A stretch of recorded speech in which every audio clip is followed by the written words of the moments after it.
Pada kesempatan yang singkat ini kita masih melanjutkan kajian kita tentang amalia tarekat.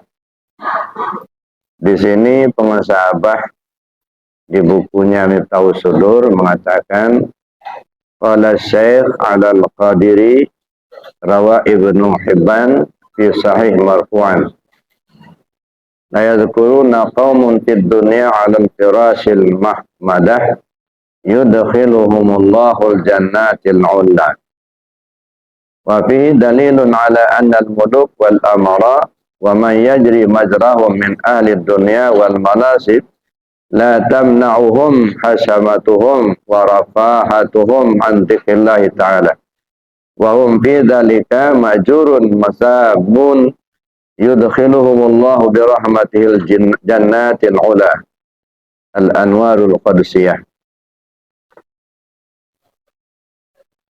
Syekh Ali Al-Qadiri berkata, apa kata beliau?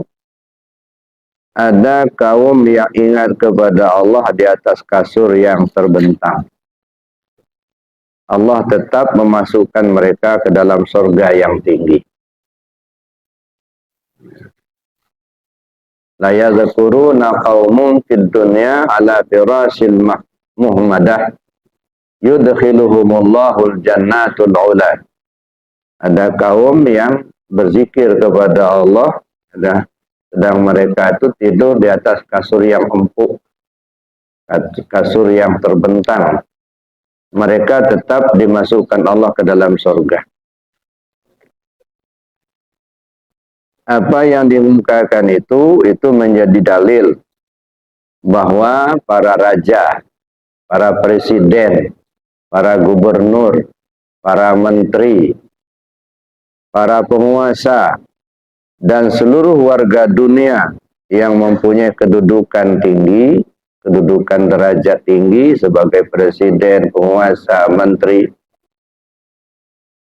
dan mereka punya banyak harta, punya banyak duit, kedudukan yang terhormat, ternyata tidak menghalangi mereka untuk berzikir kepada Allah.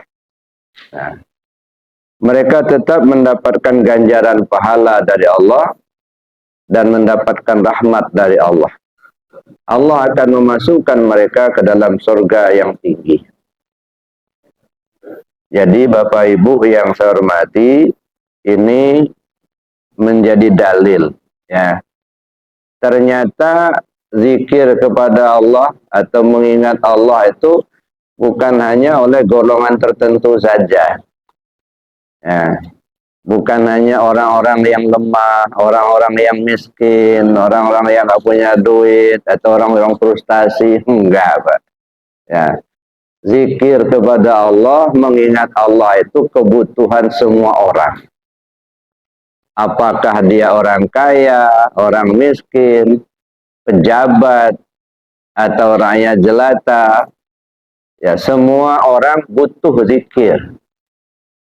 Nah, di sini pengusahabah mengungkapkan la yadhkuruna qaumun fid dunya al firashil muhmadah yudkhiluhumullahu al-jannatul 'ula. Ada kaum yang mengingat Allah tidur di kasur yang empuk. Artinya orang kaya. Kalau orang miskin kan di selai tikar aja. Nah, ini enggak, ini kasur yang empuk. Artinya kekayaan, jabatan itu tidak menghalangi untuk berzikir kepada Allah. Itu satu yang perlu kita ingat, kita pahami bahwa berzikir itu kebutuhan semua orang.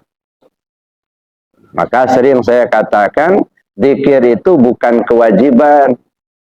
Ya, sama dengan makan itu bukan kewajiban, tapi kebutuhan.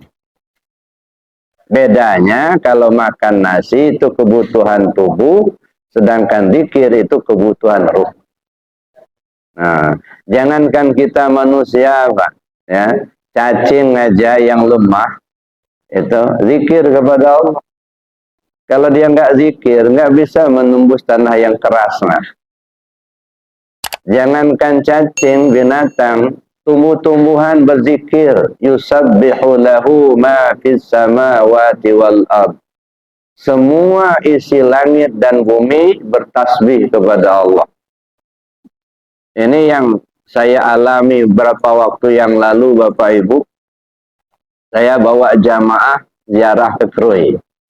Ya, ziarah ke Syekh Aminullah di Pugung. Nah, kemudian ziarah ke Pagar Mangunang. Ya, puyang saya di kampung.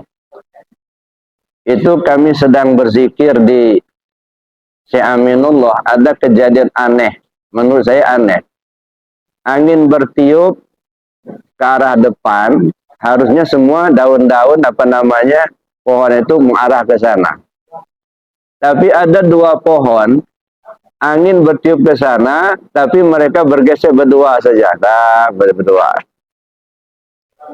Itu satu keanehan. Yang kedua, kami zikir ziarah di Pagar Mangunang di Kampung Waisin di Hanuan. Sepanjang-panjang kami zikir di makam itu, ada satu helai daun yang terus bergerak begini. Nah, begitu kita selesai zikir, berhenti pula dia. Saya kan mengimami zikir, jadi saya nggak melihat. Setelah selesai zikir, ada jamaah yang ngomong ke saya, Buya, katanya, kita zikir tadi ada daun yang ikut zikir, katanya. Posisinya sudah nggak ada zikir, nggak ada bergerak. Saya lihat mana daun yang zikir itu sebarang. Gitu. Begitu saya ngomong mana daun yang zikir, langsung bergerak lagi dia. Ya, bergerak terus berzikir. Sudah, saya bilang. Ya, sudah. Akhirnya berhenti. Nah, saya bilang, inilah salah satu bukti. Jangankan kita manusia, dedaun pun berzikir kepada Allah. Sementara angin tak berhembus. Semua daun-daun tenang semua. Nggak ada yang bergerak satupun. Kecuali yang satu ini. Ini terus. Masih ada videonya sampai sekarang. Kita, kita videokan. Jadi itu Bapak Ibu yang saya hormati, zikir itu kebutuhan semua orang. Ya, baikkah dia penguasa, apakah dia orang kaya, orang miskin, rakyat jelata, semua. Ya, kenapa kita butuh zikir? Pertanyaannya, kenapa kita harus berzikir? Kita butuh zikir. Ya, banyak hadis yang mengungkapkan, antara lain Allah berfirman dalam hadis kursi, "Idza zakartani syakartani wa idza nasitani kafartani." Kalau kalian ingat aku, itu tandanya kamu syukur. Tapi kalau kalian lupa aku, tandanya kalian kufur. Kalau ingat Allah tanda syukur, kalau lupa sama Allah tanda kufur. Itu aja satu ya. Jadi kalau kita ingat Allah, tanda syukur. Tidak ingat Allah, kufur. Kita ambil contoh.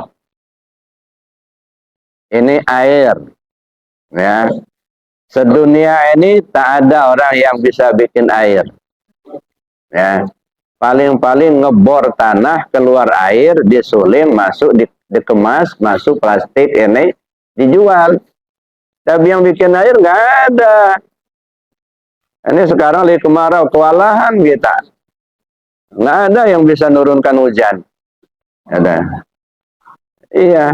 Cuman Allah yang bisa bikin air.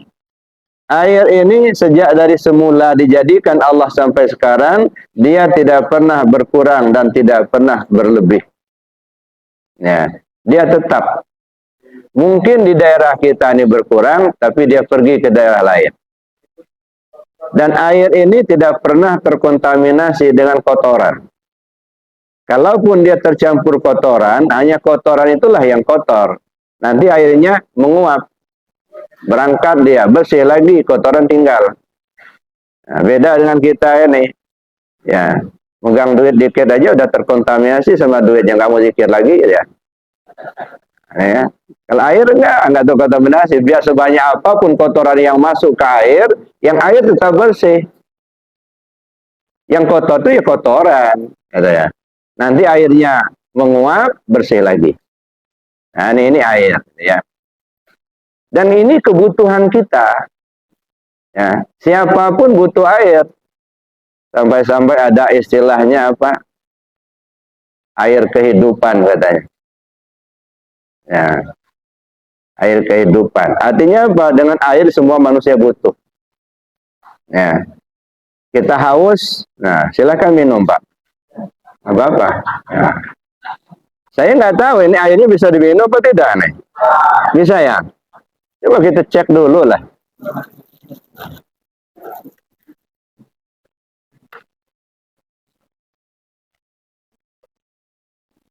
Benar Pak, bisa diminum air. Artinya air ini milik Allah, bukan milik kita. Masya Allah Bapak Ibu, itu air yang di depan Bapak cuma hanya segelas air. Ada tambahan 1 gelas lagi kopi, Alhamdulillah. Ada kelebihan gitu ya. Tapi tahu nggak Bapak Ibu, hadirnya air segelas di depan Ibu ini berjuta-juta manusia yang terlibat. Baru bisa hadir di sini. Ini air ini, dia dibor dari tanah. Berapa banyak yang terlibat sama bor? Bor itu dari besi, ditambang. Berapa banyak manusia yang terlibat dengan tambangan besi? Lalu diolah menjadi besi. Berapa banyak manusia yang terlibat dengan pengolahan besi sampai dia dijual di toko.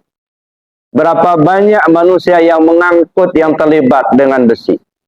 Nah, pengangkutan itu diangkut dengan mobil, mobil dibikin orang. Berapa banyak manusia yang terlibat dengan mobil itu. Mobil butuh bensin, ya. Berapa banyak manusia yang terlibat dengan bensin itu. Sampai dirakitlah menjadi sebuah alat pengebor. Berapa orang yang terlibat dengan rakitan bor itu. Lalu kemudian dibor keluar air dikemas dengan gelas ini. Berapa orang yang terlibat dengan plastiknya ini. Kemudian dibawa ke distributor. Berapa orang yang terlibat dengan pembawaan gelas ini ke dalam distributor. Hingga sampailah kepada konsumen, hingga sampailah di depan Bapak Ibu. Masya Allah, kalau dihitung Pak, jutaan biayanya Pak. Kalau bukan karena rahmat Allah, sungguh kita tidak mungkin akan mendapatkan setetes air minum. Ini pertolongan Allah luar biasa Bapak Ibu. Mulai dari bikin airnya sampai mengatur manusia ini untuk mengolah sedemikian rupa sehingga menjadi sebuah gelas yang berisi air sampai hadir di depan kita dan bisa kita minum. Ini kuasa Allah. Pada saat Bapak minum, Ibu minum air yang milik Allah ini, ingat Allah tidak. Jangan geduk habis. Nggak ingat siapa yang punya. Kufur nikmat itu. Itu kufur. Makanya kata Allah, "Idza dzakartani syakartani." Kalau kamu ingat aku, tanda syukur. Kalau kamu lupa aku, tanda kufur. Ingat Allah, minum, syukur dah. Izin. Ya ingat Allah itu izin sama yang punya. Kenapa kufur? Kalau tidak ingat Allah, tanda maling, Pak. Maling punya Allah, bukan punya kita. Nah, cuman kita ini aja yang kadang-kadang ini milik kita, merasa punya kita, padahal bukan. Bapak Ibu yang saya hormati, di situ pentingnya kita berzikir. Itu satu. Yang kedua, kenapa zikir ini sangat penting? Ya, karena manusia ini semuanya pasti mengharapkan kebahagiaan. Tidak ada yang mengharapkan kesengsaraan. Kalau saya tanya, bapak-bapak kalau mati mau masuk surga atau masuk neraka? Ya, semua pasti akan masuk surga. Ada. Baik dia penguasa, dia orang kaya, dia orang miskin, dia orang yang jelata, semua mau masuk surga. Cara untuk masuk surga itu seperti apa? Ya, banyak cara. Di antaranya ada 2 hal yang bisa kita simpulkan. Yang pertama dengan amalia, yang kedua dengan ilmiah. Jadi ada yang disebut dengan usuliyah dan ada yang disebut dengan furu'iyah. Kalau dengan amaliyah zikir, zikir. Kalau dengan ilmiah kajian. Ya, makanya sering orang tua kita bilang duduk di kajian. Nah, bagaimana duduk di kajian? Duduk di paham. Jadi dua yang perlu kita kejar Bapak Ibu. Yang pertama, bagaimana cara berzikir. Yang kedua, apa maksud zikir. Nah, makanya kalau berzikir itu amaliyahnya. Dan kita butuh apa yang perlu kita biasakan dalam berzikir, ya, kita persiapkan untuk menghadapi pintu kematian. Ya, ada 3 alat, ya, paling tidak 3 alat yang perlu kita latih supaya bisa menghadapi pintu kematian itu. Ya, sebab kematian itu tuh penentu, Pak. Biarlah jadi presiden, jadi gubernur, jadi penguasa, jadi pengusaha, duit banyak, harta banyak, tapi kalau matinya su'ul khatimah, itu tidak sukses hidupnya. Jadi orang yang sukses hidup itu bukan banyak duit. Orang yang sukses hidup itu bukan jadi pejabat. Orang yang sukses hidupnya kalau dia mati husnul khatimah. Ada ya. Kalau husnul khatimah, dia disiapkan untuk masuk surga. Ada Bapak Ibu yang saya hormati. Untuk mendapatkan itu 3 alat yang biasa digunakan oleh orang yang akan mati. Yang pertama lisan, yang kedua hati, yang ketiga nafas. Nah, 3 ini. Ya. Silakan banyak amalan, sedekah, haji, umroh, ya, baca Quran, hafal Al-Quran. Tapi ketika orang akan mati, 3 ini alat yang bisa digunakan. Ada yang pertama lisan, yang kedua hati, yang ketiga nafas. Ya. Yang pertama lisan. Man qala la ilaha illallah akhiru kalamihi dakhalal jannah. Siapa orang yang akhir kalamnya la ilaha illallah, dia masuk surga. Ya. Untuk bisa akhir kalamnya dengan kalimat la ilaha illallah itu, Rasul memberi isyarat, matan nas bima ya'isubi. Manusia itu mati sesuai kebiasaan. Nah, oleh karena itu biasakan dulu lidah ini nyebut la ilaha illallah, supaya begitu kita akan meninggal hadir kalimat itu, karena sudah terbiasa. Maka saya katakan ini kalimat jangan dianggap tawaran murahan. Oh, kalau begitu ingat-ingat aja la ilaha, kalau mau mati nggak usah sholat, nggak usah ibadah yang lain. Masuk surga ya nggak bisa, Pak. Ya, ini tawaran mahal, Pak. Saking sulitnya untuk menghadirkan kalimat itu bagi orang yang akan meninggal, saking sulitnya. Kalau bisa hadiah surga. Kalau bisa. Banyak nggak bisa, Pak. Ya. Ada yang mencaci maki zikir, nggak senang zikir la ilaha illallah. Silakan saja, mumpung masih hidup. Nanti kalau sudah mau mati, baru tahu pentingnya zikir. Ada dulu kisahnya, Pak. Di satu tempat, kalau saya sebutkan tempatnya. Ada yang benci betul dengan zikir. Ngedengar orang zikir, la ilaha illallah, marah-marah dia. Tuhan itu nggak tuli, ngapain dikeras-keraskan zikirnya? Nah, itu marah-marah itu ya. Sampai ngoceh kemana-mana, ngomong zikir itu bid'ah. Nggak, macam-macam lah. Pokoknya nggak senang betul sama orang yang berzikir dengan kalimat la ilaha illallah itu.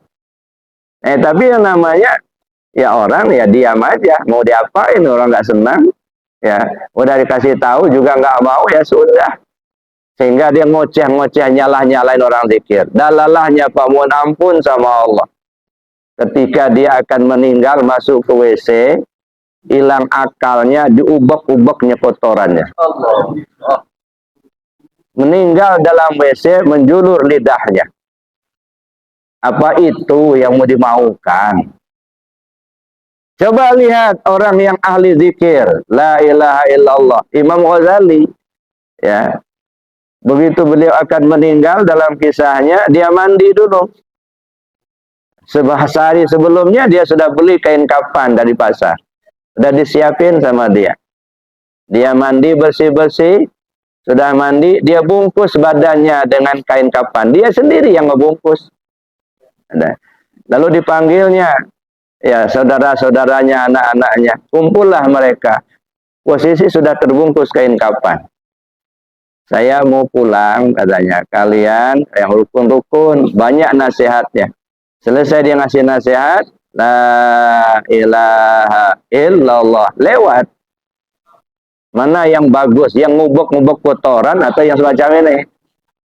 Ada. Jadi Bapak Ibu yang saya hormati, maka zikir itu sangat penting untuk melatih lidah kita ini dalam berzikir. Syukur kita diberi Allah petunjuk. Maka saya bilang, orang yang tergerak hatinya mau berzikir bukan kebetulan. Ya, ada bapak-bapak yang ikut pengajian subuh, kebetulan ada talqin zikir, nimbrung ikut. Nah mungkin bahasa kitanya, kebetulan saya lagi ikut pengajian ada talqin zikir. Itu bahasa kita. Bagi Allah nggak ada yang kebetulan. Jadi yang terpilih oleh Allah. Siapa di antara yang akan dipilih oleh Allah? Yahdillah mayyasha wa yudillu mayyasha. Allah beri petunjuk siapa yang dia kehendaki, Allah sesatkan siapa yang dia kehendaki. Maka Bapak Ibu yang tergerak hatinya untuk belajar zikir, tergerak hatinya untuk mengamalkan zikir, bersyukurlah kepada Allah karena Bapak Ibu orang yang terpilih untuk diselamatkan oleh Allah. Manusia di dunia banyak, Pak, tidak semua beriman. Yang beriman banyak, tidak semua yang takwa. Yang takwa banyak, tidak semua yang ikhlas. Yang ikhlas itu yang ada zikir. Kata Syekh Athaillah dalam kitabnya Al-Hikam, al-a'mal suwarun qa'imatun wa arwahuha wujudu sirril ikhlasi fiha. Seluruh amal yang kamu perbuat tidak ubahnya seperti patung. Kata, mana patung? Ada mata tak melihat, ada telinga tak mendengar, ada mulut tak bisa bicara. Kecuali ada ruhnya.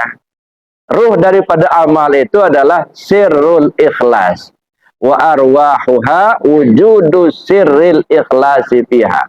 Ruhnya adalah rahasia ikhlas yang ada di dalamnya.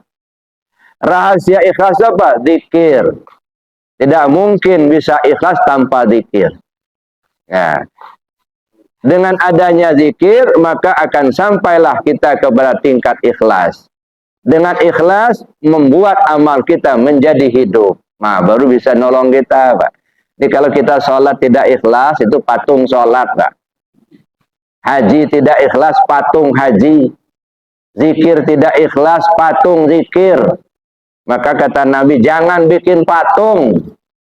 Nggak bisa nolong kita, Pak. Jangan dipaham bikin patung cuma dari semen atau dari kayu, bukan. Amalan yang tidak ikhlas itu patung. Nggak bisa nolong kita. Nah, oleh karena itu kita perlu hidupkan amal kita dengan ikhlas. Makanya belajar ikhlas. Bagaimana cara belajar ikhlas, Pak? Ada orang belajar ikhlas, dia belinya semua buku yang ada tulisan ikhlas. Itu dibaca nggak bisa pula apa yang mempraktekkan. Ibda' binafsik, mulai dari diri sendiri. Jadi mengajar hati kita supaya ikhlas mulai dari diri sendiri. Ibda' binafsik. Bapak itu jauh-jauh datang dari Teluk kok maunya ikut sholat di Nur Said. Itu maunya saya. Bapak itu kok hebat ya. Sedekahnya sampai 100 juta. Apa merasa nggak rugi, Pak? Itu maunya saya. Bapak itu sudah kerja di siang hari sampai dari pagi sampai sore. Kok malamnya bertanggang sholat tahajud? Itu maunya saya. Nah, jadi melatih kita untuk ikhlas, kemauan sendiri. Maunya saya. Kalau kemauan sendiri, Pak, yang jauh terasa dekat, yang berat terasa ringan. Tapi kalau bukan kemauan sendiri, ya dah, hanya diajak teman. Saya sebenarnya nggak mau lah zikir, tapi nggak enak sama Pak Ketua. Udah itu. Pak Ketua nggak datang, dia nggak datang pula. Ada. Karena nggak ikhlas, bukan kemauan sendiri. Tapi kalau sudah kemauan sendiri, hujan pun nggak ada halangan. Jauh nggak ada halangan. Masya Allah, Pak. Ini sekarang ini ada saudara kita dari Labuan, Malaysia. Ya, minap. Ya, tadi datang, kemarin datang ke pondok, sekarang di hotel, nanti malam, besok malam saya bilang kemarin minap di pondok aja. Oh iya, Bu ya, katanya. Suami istri, Pak. Ya, sengaja datang dari Malaysia ke Arafah hanya untuk talqin zikir. Ada. Saya mengikuti YouTube Buya sudah 2 tahun lebih katanya. Saya sudah kepingin ingin ketemu, saya ingin talqin zikir. Alhamdulillah dapat nomor telepon anak saya. Ya, akhirnya dia telepon, akhirnya dia datang. Itu baru masih di sini, masih di Karangan. Ya, nanti malam mau ikut pengajian katanya di pondok ada. Artinya jauh, Pak. Nggak cukup 5.000 itu ongkos dari Malaysia itu. Ya, ya. Kita dari sini, dari Villa Citra, nggak pakai ongkos, jalan kaki, nggak datang. Beda, Pak. Jadi siapa yang ditarik oleh Allah, beda dengan yang dibiarkan oleh Allah. Jangan merasa senang kita dibiarkan oleh Allah. Itu nyesek masuk neraka itu nanti. Ya, jadi Bapak Ibu yang saya hormati, bersyukur kepada Allah Subhanahu wa taala. Berapa minggu yang lalu saudara kita dari Padang, Sumatera Barat, sengaja datang dari Padang ke pondok khusus untuk talqin zikir. Untuk belajar zikir. Senin minat 2 malam ikut pengajian. Dari Sumatera Barat. Ada yang dari Bengkulu, ada yang dari Palembang, ada yang dari Jambi. Dari Jambi berapa waktu yang lalu itu 1 bis, Pak. Itu artinya karena mereka butuh, Pak. Ya, orang butuh pasti dia akan cari. Tapi kalau nggak butuh, udah disuapin, nggak mau. Udah ditalqin zikir, nggak diamalin. Dia merasa nggak butuh. Jadi kalau kita penting, kita butuh sebenarnya, tapi merasa seolah nggak butuh. Awas, hati-hati itu. Itu tertutup, ditutup oleh Allah. Ya. Nah, kenapa tertutup? Jumudul aini min qaswatil qulub. Wa qaswatul qulub min kasratil dzunub. Wa kasratul dzunub min nisyanil maut. Wa nisyanul maut min tulil amal. Wa tulul amal min hubbid dunya. Wa hubbud dunya ra'su kulli khati'ah. Tertutup pandangan mata kita dari kebenaran, mana yang hak, mana yang batil tak tampak. Mana yang benar, mana yang salah, tak tampak oleh pandangan kita. Kenapa? Min qaswatil qulub. Karena hati terlalu keras. Udah dikasih tahu ini perintah Allah, ini perintah Rasul, ini dalilnya, masih ngenyel juga. Nah, ini ayatnya, perintah Allah untuk berzikir, ini kebutuhan, masih nggak mau. Keras hati. Mengapa hati itu keras? Wa qaswatul qulub min kasratid dzunub. Hati keras terlalu banyak dosa, Pak. Terbungkus sama dosa. Masya Allah. Ya dah. Jadi bungkusnya itu terlalu keras. Terbungkus sama dosa. Ya dah. Kenapa dosa banyak? Dosa banyak wa kasratud dzunub min nisyanil maut, karena lupa akan mati. Dikira mau hidup selamanya, Pak. Enggak, mau mati. Bapak mau mati apa enggak? Mau. Nah, nanti dilaporkan. Cuman kalaupun diminta, kalau belum waktunya enggak berangkat, Pak. Kalau sudah waktunya, biarpun enggak mau berangkat juga, gitu ya. Jadi mati itu enggak usah diminta, Pak. Tunggu aja, nanti datang sendiri. Nah, cuman kita mesti mati, Pak. Kenapa? Ya kalau sendirian di dunia enggak enak juga, Pak. Orang sudah pada mati semua, kita sendirian di dunia. Ya, pasti akan mati itu ya. Ya. Jadi orang yang merasakan dirinya ya akan mengalami kematian, pasti dia butuh zikir itu. Bapak Ibu yang saya hormati, maka kita kembali. Pertama, latih lidah. Tapi saatnya lidahnya sudah nggak bisa ngomong. Udah kena stroke, Pak. Ya. Jauh hari belum mau mati, udah nggak bisa ngomong lagi. Ya, apalagi mendekati kematian, ini sudah keluh. Ya, ibarat kata orang pena sudah patah, tinta pun sudah kering, kertas pun sudah robek. Mau nulis apa? Mau ngomong apa? Nggak bisa lagi. Walaupun kita pasti baca Al-Qur'annya, hafal 30 juz, tapi kalau lidah sudah nggak bisa ngomong, mau baca apa? Nah, satu-satunya alat yang bisa digunakan hati. Nah, kalau masa sehat sekarang ini, hati nggak pernah dilatih, gimana cara zikir di hati? Maka kita tadi zikir diam. Itu bukan diam kosong, Pak. Diam untuk melatih hati zikir. Ya, Allahu Allah, Allahu Allah. Latih hati itu zikir. Kenapa? Kalau lidah sudah tak bisa ngomong, hati yang bisa digunakan sebagai alat. Kalau semasa hidup sekarang ini jarang-jarang digunakan, bahkan tak berlatih, tak tahu cara, tenggelam itulah. Belayar di lautan lepas, tak punya pegangan, pasti kelelep. Yang masih hidup ngomong, Pak, zikir Pak, nyebut Pak, bingung kita, gimana cara nyebut, but. Begitu lagi but, keluar dia. Mau apa kita? Nah, makanya hati itu perlu dilatih. Wazkur rabbaka fin nafsik. Sebut nama Tuhanmu pakai hati. Wazkur isma rabbika bukratan wa asila. Sebut nama Tuhanmu di pagi dan di sore hari. Ini kalau ada yang ngomong nggak ada manfaatnya zikir Allah, nggak ada gunanya, nggak ada dalilnya, itu orang tolol. Ya, kenapa? Jelas Allah sudah suruh wazkur isma rabbika bukratan wa asila. Sebut nama Tuhanmu di pagi hari, di sore hari. Waktu sehat, waktu sakit, waktu lapang, waktu sempit. Di darat, di laut, di udara, di mana saja, kapan saja. Bahkan Allah tutup dengan di ayat lain, wala takum minal ghafilin. Kamu jangan sampai lengah. Sedetak jantung, sehembus napas tak ingat Allah, itu namanya lalai, lengah. Maka jangan lengah, kata Allah. Terus zikir, ingat Allah dalam hati. Ini dibutuhkan semua orang, Pak. Yang kaya, yang miskin, yang pejabat, yang rakyat jelata. Sama semua. Kalau kepingin selamat, kata. Tapi kalau memang sudah nggak pingin selamat, ya sudah. Ya, nggak pula bisa dipaksakan. Udahlah Pak Ustaz, saya masuk neraka aja. Ya udah. Ada. Itu maunya dia, itu kan. Nah, tapi tugas kita mengingatkan. Ya, siapa saja yang pejabatnya, yang presiden, yang gubernur, yang menteri butuh zikir.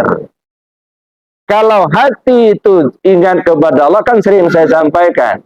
Kenapa ikan yang hidup di laut kok tidak asin? Ya kan? Ini ikannya hidup di laut bertahun-tahun. Begitu kita ambil, kita kita makan, tawar, nggak asin. Kenapa ikan hidup di air asin kok tidak asin? Karena dia hidup, Pak. Coba kalau dia mati, nah cepat terkontaminasi dengan asinnya air laut. Nah, artinya apa? Kalau hati kita hidup dengan zikir kepada Allah, insya Allah kita selamat, Pak. Tidak terkontaminasi dengan hiruk pikuk dunia ini. Silakan Anda jadi pejabat yang ingat hati kepada Allah, insya Allah selamat, tidak akan jadi koruptor. Insya Allah selamat, tidak akan pernah pakai baju oranye. Kenapa? Hati ingat ke Allah. Anda jadi orang kaya, banyak duit, silakan. Kalau hati ingat pada Allah, insya Allah akan terarah, Pak. Coba kalau hati nggak ingat kepada Allah, mumpung ada duit, narkoba dibelinya. Mumpung ada duit, judi dikerjakannya. Nah, oleh karena itu, ingat hati kepada Allah, itu merupakan kunci keselamatan.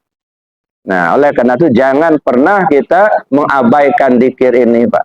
Nah, zikir, itu perintah Allah. Wazkur rabbaka fin nafsik. Sebut nama Tuhan pakai hatimu, tadarruan wa khifatan, dengan rasa rendah diri, rasa takut kepada Allah, wa duna jari minal qaul bil ghudwi wal asal. Ya, baik di pagi hari, di sore hari, sehat, sakit, lapang, sempit, di mana saja, kapan saja, wala takum minal ghafilin. Ya, kamu jangan sampai lalai. Nah, jadi Bapak Ibu, kalau dipandang dari kajian tarekatnya, kenapa ikan hidup di air asin kok tidak asin? Karena dia hidup. Artinya apa? Kalau hati kita hidup dengan zikir kepada Allah, insya Allah tidak akan terkontaminasi dengan kejahatan dunia ini. Insya Allah kita selamat. Satu. Tapi sebaliknya, kenapa ikan yang sudah mati kok asin? Nah, mungkin kalau tarekatnya karena dia tidak ingat kepada Allah. Bisa jadi. Tapi pandangan marifatnya gimana? Kenapa ikan yang sudah mati kok bisa asin? Kok masih hidup kok nggak bisa asin? Nah, ini kaji marifatnya, Pak. Ya. Artinya ikan itu mati dulu baru bisa asinnya masuk, Pak. Kalau dia masih hidup, asin nggak bisa masuk. Maka mati dulu ikannya, barulah asin bisa masuk. Apa maksudnya? Bapak-bapak, ibu-ibu kita semua, matikan dulu diri bapak ibu, baru terasa adanya Allah. Kalau belum dimatikan, akuan kita nggak akan terasa adanya Allah, Pak. Aku yang hidup, aku yang kuat, aku yang berilmu, aku yang melihat, aku itu penutup. Merasakan Bapak itu masih ada, maka Allah tidak akan terlihat oleh Bapak. Coba matikan semua, hilangkan semua, barulah asinnya bisa masuk. Barulah kita bisa mengenal adanya Allah. Makanya kata Nabi, mutu qabla antamutu. Matikan dirimu sebelum kau mati. Jadi yang dimatikan itu yang mana? Bukan tubuh, Pak. Jangan pula nanti kata Pak Ustaz, matikan dulu diri sebelum mati. Ambil tali, gantung leher. Nggak jadi, Pak. Akuan-akuan kita itu yang mau dimatikan itu. Ngaku-ngaku kita yang berilmu, kita yang kuasa, kita yang melihat, kita yang mendengar. Itu akuan-akuan itu hilangkan dulu. Barulah terlihat adanya Allah. Itulah filsafatnya kenapa asin bisa masuk ke ikan yang sudah mati. Karena kalau dia masih hidup nggak bisa masuk asinnya. Nah, artinya kalau kita sudah matikan keakuan kita, barulah Allah akan terlihat oleh kita. Selagi masih kita akui adanya kita, maka Allah tidak akan terlihat oleh kita. Nah, makanya ada istilah tasawuf itu, ya, pandanglah dirimu sampai tak terlihat lagi adanya dirimu. Nah, jadi Bapak Ibu itu pandangan ma'rifat. Maka perlu kita kaji. Syariatnya dikaji, tarekatnya dikaji, hakikatnya dikaji, dan ma'rifatnya dikaji. Jangan muter-muter di syariat melulu. Ini ngajinya pahala, surga, neraka gitu. Pening kita dibuatnya. Dikit-dikit pahala, dikit-dikit pahala. Dikit-dikit surga, dikit-dikit bidadari gitu.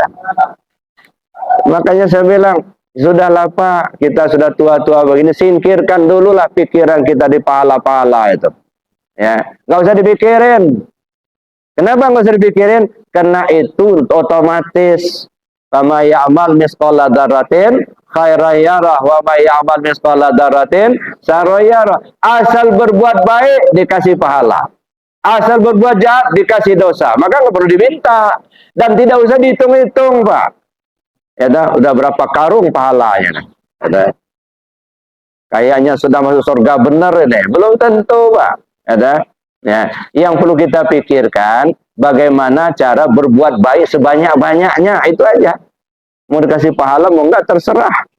Ya, nah nggak usah kita pikirkan mau masuk surga mau masuk neraka, nggak usah. Kenapa? Itu pemberian Allah, ketentuan Allah. Nah, siapa orang yang akan masuk surga, siapa orang masuk neraka, Allah sudah tunjukkan dari sekarang. Ya. Walaupun sebenarnya Allah Maha Kuasa, yang belum tentu orang baik sekarang dia akan masuk surga, belum tentu, Pak. Ya, orang jahat sekarang dia masuk neraka, belum tentu juga. Karena penentuannya pada saat dia meninggal itu. Boleh jadi orang baik sekarang, besok dia tidak baik. Boleh jadi orang tidak baik sekarang, besok diberi Allah petunjuk dia jadi orang baik. Jadi jangan pernah merasa lebih baik dari orang lain. Ya, kenapa? Karena Allah Maha Kuasa Pak menentukan nasib manusia ini. Bapak Ibu yang saya hormati, itu yang kedua tadi, hati dilatih dengan zikir. Nah, yang ketiga, nah, dari ayat tadi, wazkur rabbaka fin nafsik tadarruan wa khifatan. Tadarru khifah. Tadarru itu rendah, khifah ringan, naik, turun naik. Apa itu yang turun naik? Nafas. Kata ya. Turun naik nafas kita ini. Itu ada zikirnya. Itu bukan gratis, Pak, turun naik nafas itu. Itu harus dibayar dengan ingat kepada Allah. Makanya kalau ingat, tanda izin. Enggak ingat, tanda maling. Maling nafas, maling angin. Gitu. Jadi Bapak Ibu yang saya hormati, itu makanya tiga itu. Pertama zikir dengan lisan, yang kedua zikir dengan hati, yang ketiga zikir dengan nafas. Gitu ya. Pengalaman saya, ya nggak usah sebutkan orangnya siapa dan di mana, tidak perlu. Karena kita bukan ingin riba, untuk jadi pelajaran saja. Jadi dulu berapa waktu yang lalu, ya, saya diminta oleh salah satu keluarga, ya, kebetulan ada anggota keluarga yang sakit, ya, yang sedang diapnom di rumah sakit, bahkan masuk ICU. Jadi saya ditelepon waktu itu, tolong datang ke rumah sakit. Saya datanglah, ketemu keluarga. Begitu saya sampai, datanglah perawat. Ya, ada keluarga si pasien nggak? Ada, kata keluarganya. Tolong salah seorang diantaranya masuk ke dalam karena bapak sudah kritis. Nah, akhirnya keluarga mempersilahkan saya masuk. Tolong Buya, akhirnya Buya yang ke dalam. Ya udah, saya bilang. Nah, begitu saya mau masuk, ya karena memang ada peraturan. Mau masuk itu harus memakai pakaian kebesaran dulu. Pakaian longgar. Kan kebesaran. Nah, begitu saya masuk di ruangan itu, beliau sudah terengah-engah. Saya lihat sudah miring kiri, miring kanan. Oleh perawat saya dikasih bangku, duduklah saya di dekat kepalanya. Saya lihat begini, memang sudah waktunya. Ya, miring kiri, miring kanan. Saya perhatikan padang masarnya sudah gempa. Angin ribut sudah datang. Mana padang masar? Istilah orang kalau padang masar sudah gempa, angin ribut sudah datang, alamat kiamat terjadi. Padang masar istilahnya 2 jari di bawah pusat. Kalau orang mau mati itu ini, Pak. Nah, ini istilahnya padang masar. Ya, angin ribut sudah datang, nafas sudah terengah-engah. Itu sudah. Nah, kalau padang masar sudah gempa, kemudian angin ribut sudah datang, siap-siap kiamat pasti terjadi.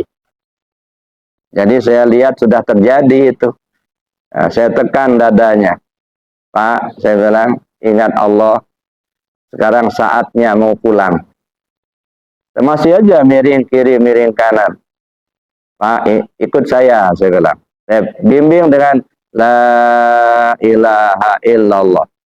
Nah, diikuti sama dia, nafasnya ikuti saya, zikir, hu Allah. Tenang dia, ikuti zikir yang saya bimbing itu. Begitu dia tenang, lewat. Alhamdulillah. Coba kalau nggak ada zikir itu, udah Pak, kiri kanan mau kemana? Mau gantung kepada siapa? Bantung sama harta banyak, jabatan sudah nggak bisa nolong sama sekali. Yaumala yanfa'u malun wala banun illa man atallah biqalbin salim. Ingat pada satu saat nanti, hartamu, anakmu, istrimu tidak bisa nolong sama sekali. Yang selamat hanyalah yang datang menghadap Allah dengan hati yang bersih. Bersih dari selain Allah.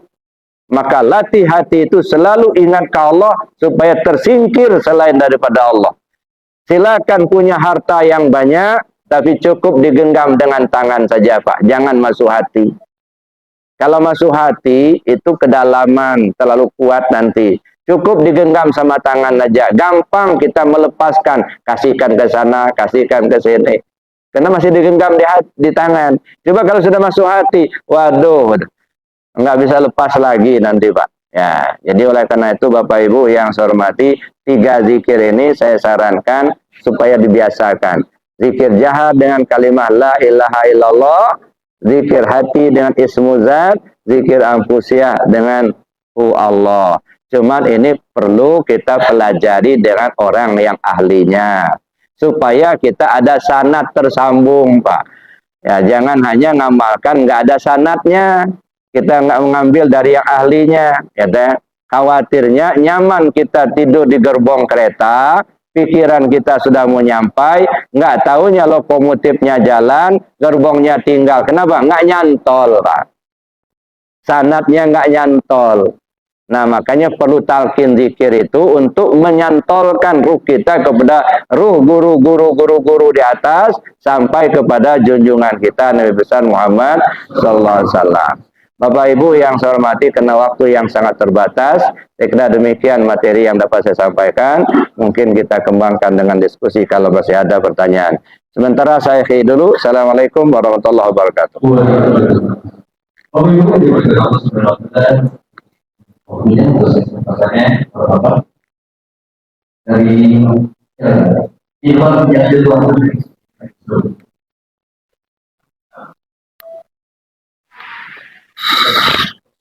Assalamualaikum warahmatullahi wabarakatuh. Waalaikumsalam. Ya, saya menyampaikan salam dari saya yang dia menitipkan pertanyaan kepada saya untuk disampaikan kepada beliau, karena beliau hanya terbaik tempat tidur dan duduk. Nah, tapi di duduk Buya selalu dilihatnya. Jadi dia menyampaikan pertanyaan kepada saya dan minta disampaikan kepada beliau. Jadi Buya mengatakan bahwa kembalilah sebelum mati. Apabila tidak kembali sebelum mati, bagaimana mau bertemu dengan Allah? Itu yang pertama pertanyaannya. Dan pertanyaan yang kedua, sholatlah. Sebelum sholat, matikan dulu badan. Maksudnya mati itu sebelum sholat itu seperti apa? Nah, itu. Yang ketiga, apa tanda-tandanya kalau Allah sudah menyatu dengan kita? Itu apa? Iya, pertanyaan yang disampaikan oleh ayu saya, namanya Daniel. Terima kasih. Assalamualaikum warahmatullahi wabarakatuh. Waalaikumsalam warahmatullahi wabarakatuh. Saya kira cukup satu orang aja yang nanya, Pak ya. Ini pertanyaan sudah berat ya, Nek. Tiga lagi. Yang pertama yang ditanyakan tadi apa tadi? Kembali ya, Pak? Bagaimana kembali kepada Allah sebelum mati? Betul, Pak. Dikembalikan, kan ada ayatnya, wa anfiqu mimma razaqnakum min qabli an ya'tiya ahadakumul maut. Serahkan apa yang Allah berikan kepadamu sebelum ajalmu datang. Kembalikan dulu. Apa yang dikembalikan itu apa yang Allah serahkan sama kita.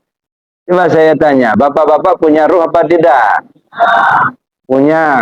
Alhamdulillah. Pernah bikin ruh? Nah, pernah beli? Nah, kok bisa punya? Dari mana dapat?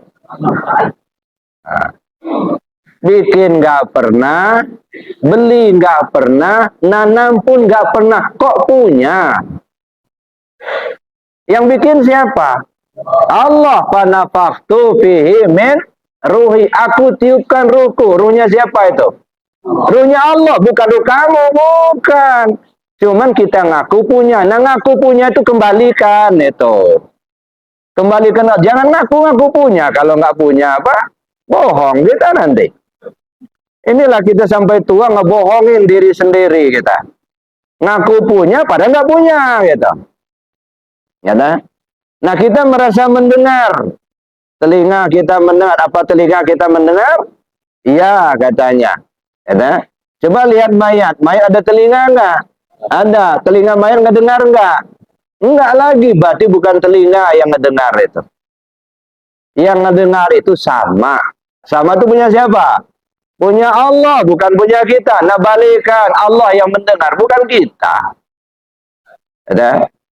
Kita tahu, punya ilmu. Benarkah punya ilmu? Nggak usah jauh-jauh. Pak, ini warna apa, Pak? Hitam. Kata kita. Kata Allah ini warna apa? Hitam juga. Kenapa begitu? Karena tahu kita ini hitam, karena dikasih tahu sama Allah. Coba kalau belum dikasih tahu sama Allah, nggak tahu kita ini hitam apa bukan. Jadi kalau begitu yang berilmu siapa? Allah. Nah, jangan ngaku punya ilmu. Itu yang dikembalikan, Pak. Akuan-akuan kita tuh hilangkan dulu. Supaya duduk kita di tauhidnya itu. Duduk kita kepada Allah. Jangan duakan Allah itu, Pak. Allah itu satu. Dia yang kuasa, makhluk tidak kuasa. Ya. Bapak Ibu pernah ngaca nggak? Pernah. Alhamdulillah. Ketika kita ngaca, nah, umpama ini kaca, ini kue nih, Pak, bukan kaca. Ini contoh, ini kaca. Yang dipandang apa? Bukan, yang dipandang cermin. Bukan muka yang dipandang, Pak. Cermin yang dipandang. Yang dilihat apa? Yang dilihat apa, Pak? Muka kita. Bukan. Bayangan wajah kita. Yang dalam cermin itu muka kita bukan? Bukan. Itu bayangan wajah kita. Yang muka kita ini, nah. Kalau itu muka kita yang di cermin itu, coba pencet-pencet. Sakit nggak? Enggak. Jadi yang di dalam cermin itu bayangan wajah kita. Tapi meskipun kita melihat bayangan wajah, serasa-rasa melihat asli wajah kita itulah. Walaupun bayangan yang kita lihat, tapi seolah-olah melihat wajah asli kita itu. Nah, begitulah nur Allah terlihat, seolah melihat Allah itulah. Ya, itu ya. Nah, sekarang Bapak itu ngaca. Melihat ada bayangan wajah kita di dalam cermin. Sama apa tidak bayangan wajah dalam cermin dengan wajah kita? Sama. Kalau begitu wajah Bapak ada berapa? Dua.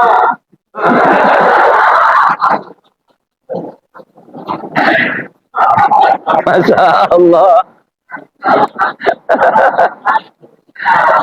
Wajahnya cuma satu, Pak.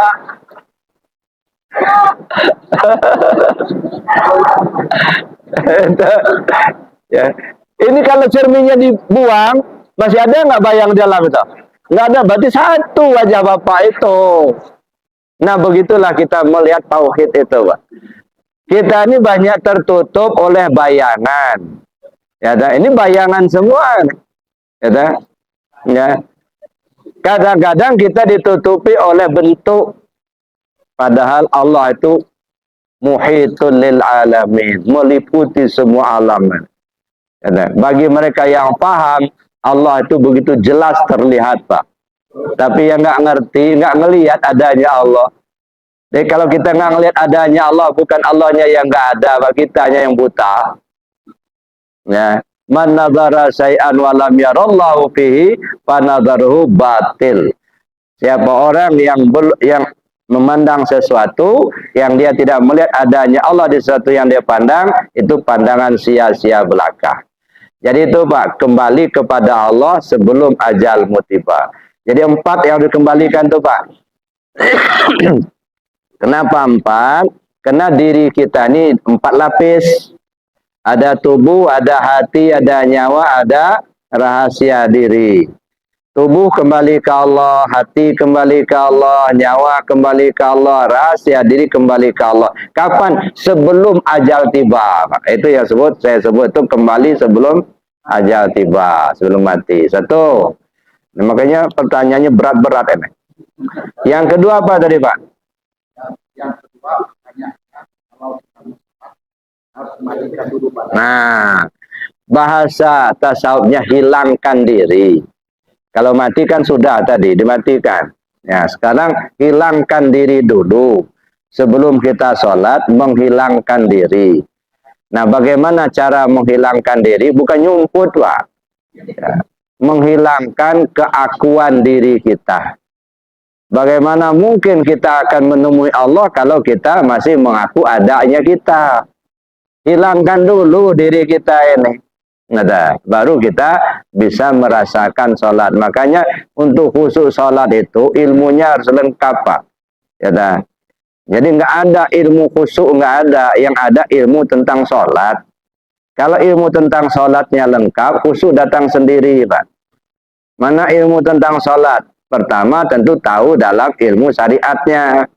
Ya rukun 13 tahulah kita. Lalu kemudian yang kedua, kita tahu makom takbirnya. Makom takbir itu ada 4. Ihram, mi'raj, munajat, tubadil. Nah, apa itu ihram, apa itu mi'raj, apa itu munajat, apa itu tubadil. Nah, itu perlu dikaji secara khusus itu. Ya, karena waktu kita terbatas, nggak mungkin kita sampaikan pada saat ini. Yang ketiga, kita tahu kiblat yang 4. Mana kiblat sholat? Kiblat itu arah, Pak. Nah, yang terarah itu 4 macam. Ya, maka disebut kiblat. Ada kiblat tubuh, ada kiblat hati, ada kiblat nyawa, ada kiblat rahasia. Nah, kalau kiblat tubuh, Baitullah di Mekah. Ya, fa'in apa namanya? Fawalli wajhaka syatral Masjidil Haram. Kalau kita sholat di dalam Masjidil Haram, arahnya langsung ke Baitullah. Tapi kalau kita sholat di luar Masjidil Haram, kita mengarah ke Masjidil Haram. Cukup itu. Awalli wajhaka syatral Masjidil Haram. Itu kiblat tubuh. Jadi walaupun kita sholat di depan Ka'bah, tetap saja yang menghadap ke Baitullah itu dada kita, Pak. Wajah kita ke tempat sujud. Jangan pula menengadah begini dengan Ka'bah kita sholat. Allah tuh nggak nongkrong di dalam, nggak. Tetap saja dada kita mengarah ke Baitullah, tapi wajah kita mengarah ke tempat sujud. Itu namanya kiblat tubuh. Mana kiblat hati? Mana kiblat nyawa? Mana kiblat rahasia? Nah, kalau yang 3 ini nggak boleh berubah sama sekali, Pak. Kalau kiblat tubuh bisa berubah, Pak. Kita sholat di kapal, arahnya ke sana. Belum selesai, sholat baru 1 rakaat. Kapalnya jalan, muter kapalnya. Apa kita semuter-muter juga? Nggak usah, lanjut aja. Nah, itu makanya kiblat tubuh bisa berubah. Tapi kalau kiblat hati, kiblat nyawa, kiblat rahasia, ini nggak boleh berubah sama sekali. Ya, kalau dalam sholat mulai takbir sampai salam, itu dalam sholat. Kalau filsafatnya mulai lahir sampai mati. Takbir, lahir. Salam, mati. Nah, mulai lahir sampai mati. Kesana arahnya. Cuman kadang-kadang akal kita belum nyampai. Maka kita perlu belajar dulu. Nah, kapan kita diwajibkan? Pada saat kita sudah mulai tahu tadi. Nah, mulai belajar kita. Mana kiblatnya hati. Mana kiblatnya nyawa. Mana kiblatnya rahasia. Kalau nggak tahu kiblat yang 3 ini, ya, bagaimana mungkin kita akan mendapatkan kekhusyuan dalam sholat? Maka itu ilmu tentang sholat. Lalu kemudian bagaimana cara menghilangkan diri? Sebelum sholat, hilangkan dulu diri. Nah, bagaimana cara menghilangkan diri?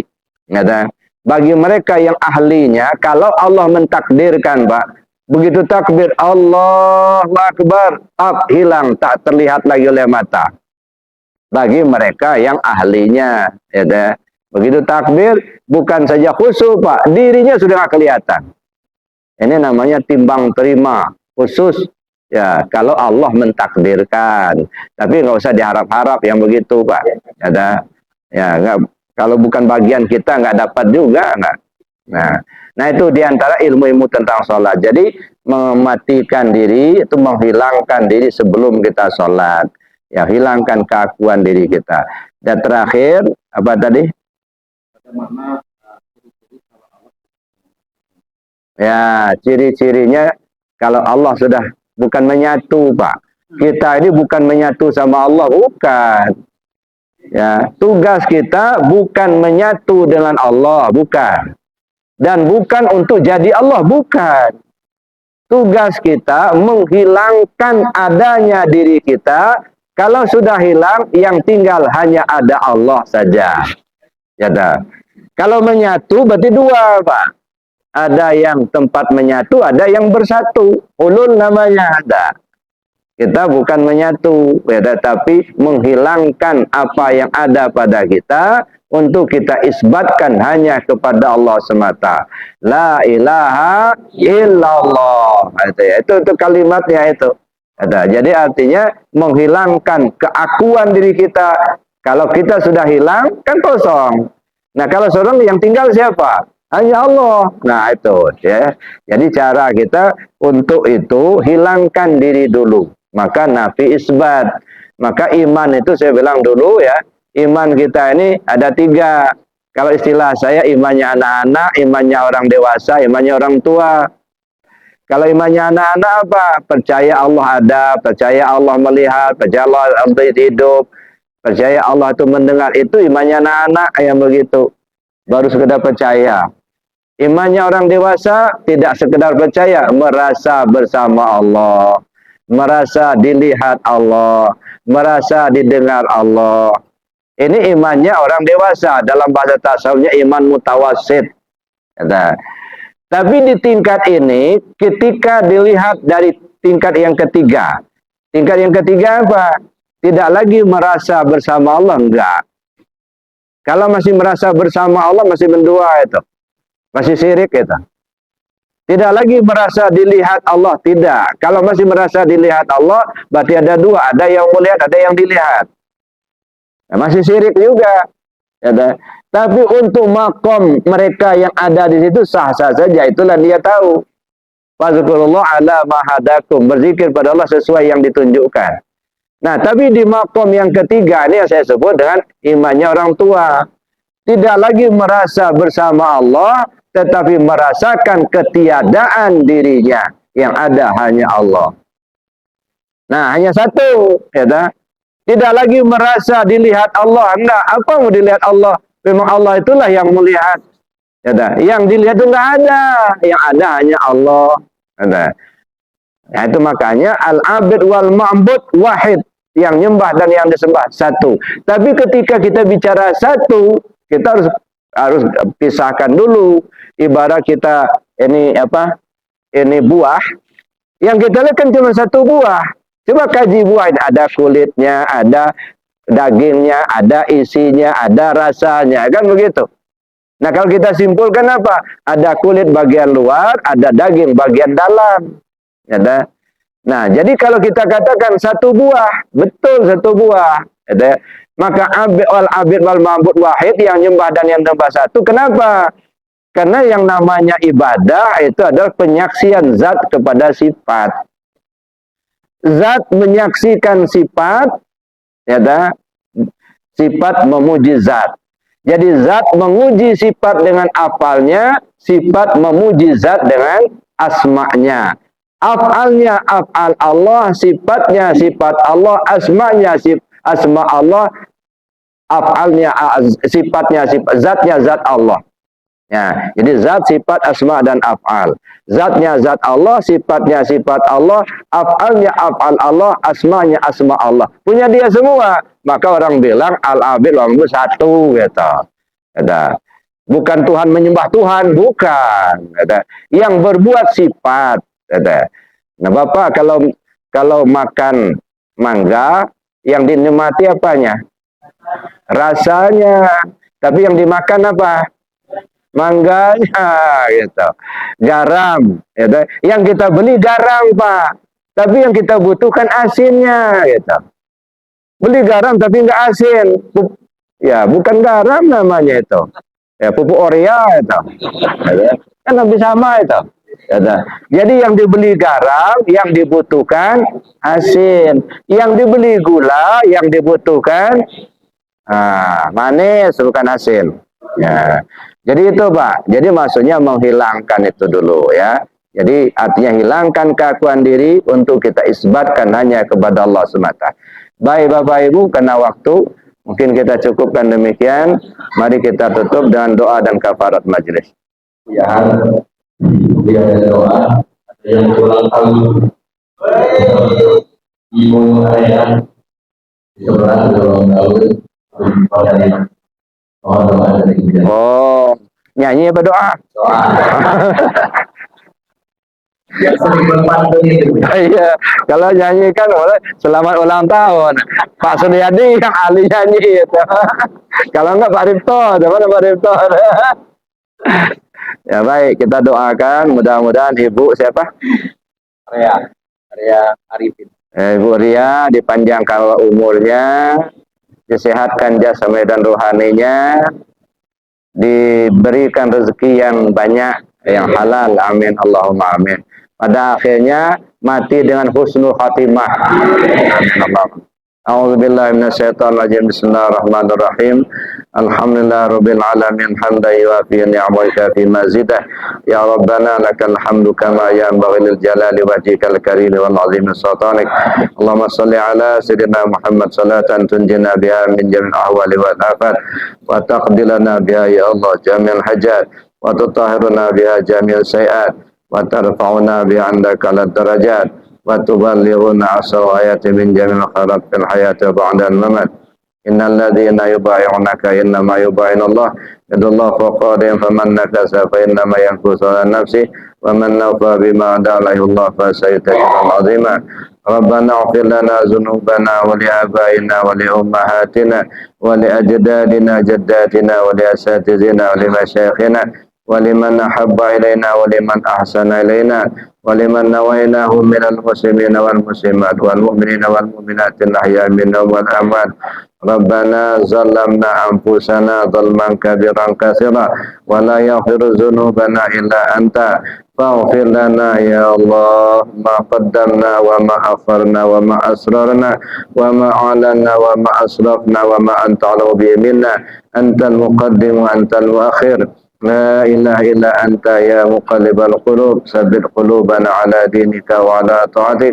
Allahumma inna nas'aluka tamama maghfiratika ya Allah wa tamama hidayatika ya Allah wa tamama mahabbatika ya Allah wa tamama ma'rifatika ya Allah wa tamama ni'matika ya Allah wa tamama ridwanika ya Allah. Ya Allah ya Karim, ikrimna binurika wa hidayatika wa mahabbatika wa ma'rifatika wa karamatika wa fadlika wafdilna ala katsirin min ibadika salihin. Allahumma tawil umuri Ria Arifin. Allahumma tawil umuraha wa sahih jasadaha wa nawwir qalbaha wa sabit imanaha wa si'azaqaha wa ilal khairi qaribha wa anis syari ab'idha wa qdi hawaijaha fid dini wad dunya wal akhirah innaka ala kulli syai'in qadir. Rabbana la tu'akhizna in nasina aw akhtana. Rabbana wa la tahmil alaina isran kama hamaltahu lil ladzina min qablina. Rabbana wa la tuhammilna ma la taqata lana bi wa'fu 'anna waghfir lana warhamna anta maulana fansurna 'alal qaumil kafirin. Allahumma inna nastaudi'uka ma 'allamtana waradadhu ilaina inda hajatina ilaih wa la tansana ya rabbal alamin. Subhanakallah wa bihamdika asyhadu an la ilaha illa anta nastaghfiruka wa natubu ilaik. Wa sallallahu ala sayyidina Muhammad wa ala alihi washabihi ajmain walhamdulillahi rabbil alamin. Assalamualaikum warahmatullahi wabarakatuh. Wah, ini baru kena ini. Yuk, bebas. 1, 2, 3.